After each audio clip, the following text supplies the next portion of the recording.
It wasn't until I was in my early 30s that I discovered that I have been living with ADHD, which is pretty shocking when you think about it, considering I have a master's degree. I'm a licensed clinical social worker.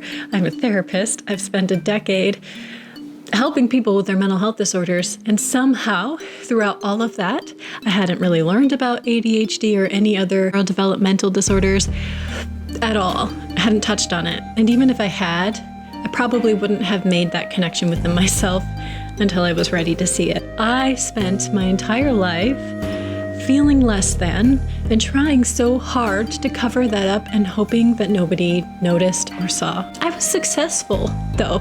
I graduated with a master's degree, but I pulled an all-nighter before every single exam, and every single essay was me late at night, energy drinks, staying up all night trying to get it done. That was the only time that I could get myself to focus. In my career, and I started out with a nonprofit, I was successful in that job, but sometimes I was 2 months behind on daily documentation. I tried so hard to not do that. And then when I failed over and over again, I tried to hide it. It felt like my whole life was dropping balls and then trying to clean up after myself, and when I couldn't fix it, trying to hide that part of myself and just blend in. Hopefully people won't know that I'm flawed, basically. But of course people saw if they looked too closely. That's just how it is. Specifically, I remember before every single time we would have a guest come over, I would panic clean the house. I would shove things in closets.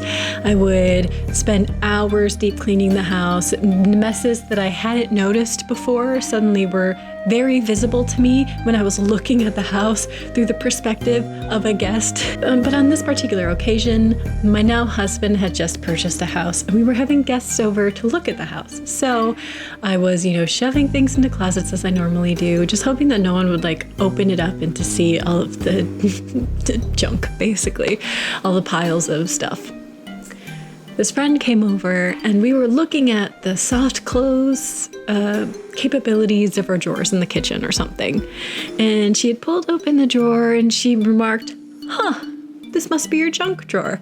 And I already felt just so embarrassed, but I brushed it off. It's oh yeah, haha, oh my gosh. Then she goes to the next drawer and she opens it up and she's like, oh, this must also be a junk drawer.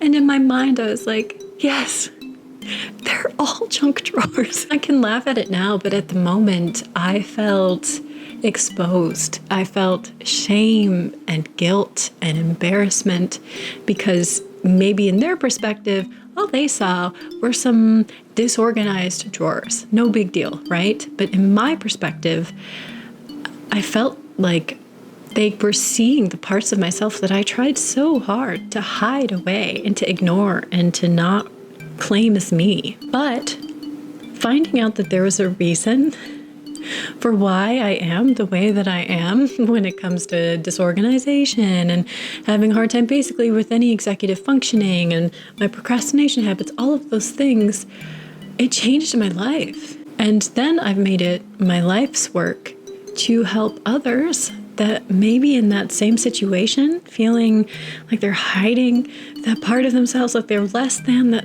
why is it that other people can do things that I can't do, but I'm still successful, so maybe it's just laziness or I'm flawed somehow. I don't know how, but I'm flawed.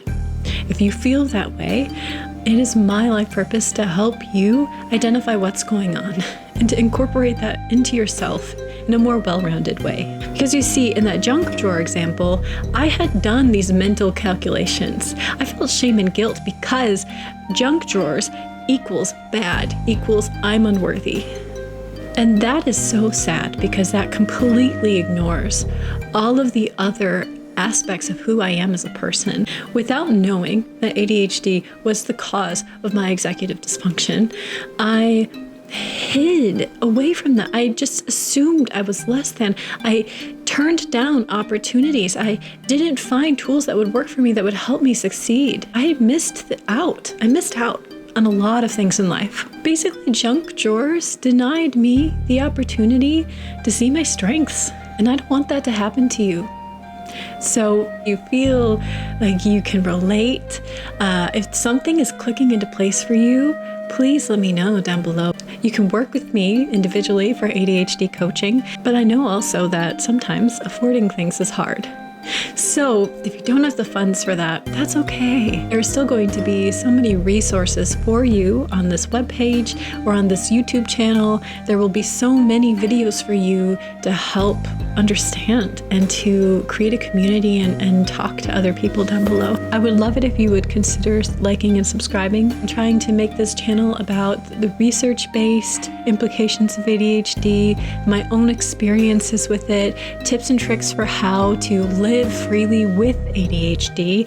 I'm not trying to make it go away because it will never go away. This channel is going to be about accepting who you are and reducing that shame and that guilt that is so toxic in your life and is preventing you from being who you truly are wholly. Thank you for being here, and I hope you have a really great day. Bye.